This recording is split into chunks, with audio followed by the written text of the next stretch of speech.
Baba, how are you? Baba, how are you? May sakit si Baba. Yung eye niya, ayan, may sakit siya. Mm. Kaya baby siya. Oh. Pinag-room namin siya para walang balpon. Para na-accident niya ang sarili niya, natusok niya ang sarili niyang mata. Kaya yan, baby siya. Natutulog lang maghapon sa bed.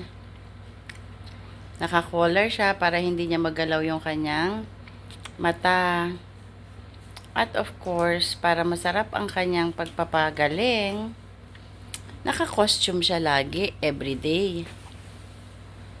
Diba, Baba? Sige na, isip ka na, nahiya ka pa. Mahanap pa siya ng pwesto niya. Wag dun sa pillow ni Mami.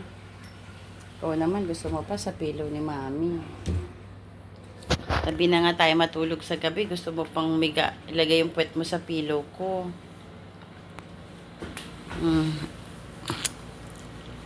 Oh, gusto niya. Yan siya. Sleeping like a princess. Gumagalaw ang buntot.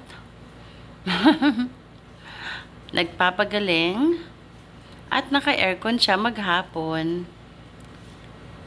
Para she can relax.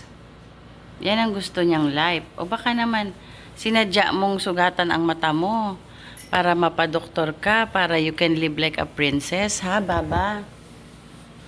Yun ang sabi ni Edward. You purposely do that so you can stay on the bed for 2 weeks. Oh my goodness, 2 weeks of relaxation on the bed, on Mommy's bed. Ha? Sleeping like a princess. Air-conditioned room the whole day. Ano ba yan? Ha? Ano ba yan, Baba? Ano ba yan? Oh, say bye na, Baba. Baba.